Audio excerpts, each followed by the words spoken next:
বিচারপতি অশান্তি নিয়ে আদালতে দ্বারস্থ হলেন শুভেন্দু অধিকারী। আক্রান্তদের নিরাপত্তা সুনিশ্চিত করতে আদালত পদক্ষেপ নিক এই মর্মে প্রধান বিচারপতির বেঞ্চে মামলা করলেন বিরোধী দলনেতা সৌভিক মজুমদার। আমাদের প্রতিনিধি টেলিফোন লাইনে রয়েছেন। সৌভিক, দেখো, ইতিমধ্যেই প্রধান বিচারপতির দৃষ্টি আকর্ষণ করা হয়েছে। একদিকে বিরোধী দলনেতা শুভেন্দু অধিকারী, অন্যদিকে বিজেপি নেত্রী এবং আইনজীবী প্রিয়াঙ্কা টিবরেওয়াল দুজনেই কিন্তু মাননীয় প্রধান বিচারপতির দৃষ্টি আকর্ষণ করেছেন এবং তাদের বক্তব্য হলো যে একেবারে গোটা পশ্চিমবঙ্গের বিভিন্ন জায়গা থেকে যেভাবে ভোট পরবর্তী সন্ত্রাসের অভিযোগ আসছে এবং যেখানে বিরোধী যারা নেতা এবং কর্মী রয়েছেন, বিশেষত যারা বিজেপির নেতা এবং কর্মী রয়েছেন, তারা যেভাবে আক্রান্ত হচ্ছে, প্রত্যেক দিন তাদের মারধর করা হচ্ছে, বাড়িঘর ভাঙচুর করা হচ্ছে, বোমাবাজি করা হচ্ছে, গুলি করা হচ্ছে, এই ধরনের অভিযোগ নিয়ে তারা কলকাতা হাইকোর্টের দ্বারস্থ হয়েছেন এবং তাদের বক্তব্য হলো যে কলকাতা হাইকোর্ট আগেও যেমন ভোট পরবর্তী সন্ত্রাসের ক্ষেত্রে পদক্ষেপ করেছিল, আক্রান্তদের নিরাপত্তা সুনিশ্চিত করেছিল, সেই মর্মে গুরুত্বপূর্ণ কোনো পদক্ষেপ কলকাতা হাইকোর্ট গ্রহণ করুক, এই মর্মে তারা মাননীয় প্রধান বিচারপতির কাছে আবেদন জানিয়েছেন। মামলা দায়ের করার অনুমতি দেওয়া হয়েছে এবং আগামী বুধবার এই মামলার বিচার প্রক্রিয়া মাননীয় প্রধান বিচারপতির ইচ্ছায় শুরু হবে, সেই আশ্বাস কিন্তু মাননীয় প্রধান বিচারপতি দিয়েছেন। মাধুরী, ধন্যবাদ সৌভিক। গতকালই হয়েছে নতুন মন্ত্রিসভার শপথ। তৃতীয় মোদী মন্ত্রিসভার শপথ গ্রহণ অনুষ্ঠান হয়ে গেলেও কে কোন মন্ত্রিত্ব পাবেন তা এখনো জানা যায়নি। তবে এরই মধ্যে যেটা জানা যাচ্ছে, 18 জুন থেকে শুরু হতে পারে নতুন লোকসভার অধিবেশন। 18 এবং 19 জুন হতে পারে নতুন সাংসদদের শপথ গ্রহণ। 20 জুন স্পিকার নির্বাচনের সম্ভাবনা রয়েছে এবং এর পরের দিন অর্থাৎ 21 জুন 2 কক্ষের যৌথ অধিবেশন, যেখানে ভাষণ দেবেন রাষ্ট্রপতি দ্রৌপদী মুর্মু। গতকাল শপথ নেওয়ার পর আজ সকালেই পিএমওতে পৌঁছে গিয়েছেন প্রধানমন্ত্রী নরেন্দ্র মোদী। তৃতীয়বারের জন্য শপথ নিয়েছেন তিনি এবং যে মুহূর্তে তিনি পিএমওতে পৌঁছচ্ছিলেন তার গাড়ির কনভয় এই মুহূর্তে আপনারা দেখতে পাচ্ছেন।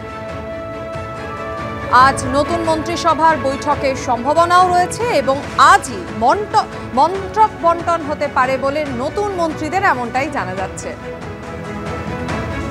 গতকাল শপথ গ্রহণ অনুষ্ঠান এবং আজ সকালে পিএমওতে পৌঁছে গিয়েছেন প্রধানমন্ত্রী নরেন্দ্র মোদী। আজ বৈঠকের সম্ভাবনা রয়েছে, আজই মন্ত্রক বন্টন হতে পারে নতুন মন্ত্রীদের, এমনটাই জানা যাচ্ছে। আর এর পাশাপাশি যেটা জানা যাচ্ছে, 18 জুন থেকে শুরু হতে পারে নতুন লোকসভার অধিবেশন।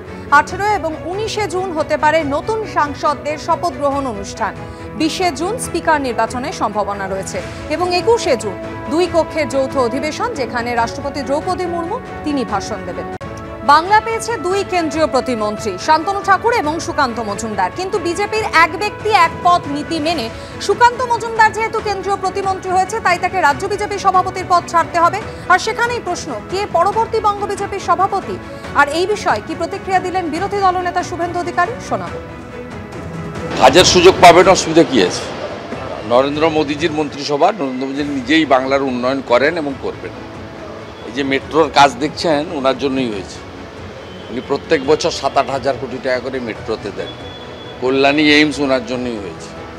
উনি আরও এইমস করতে চান, রাজ্য সরকার জায়গা দেন। উনি আরেকটা নতুন এয়ারপোর্ট করতে চান, ভাঙড়ে জায়গা চেয়েছিলেন, দেন।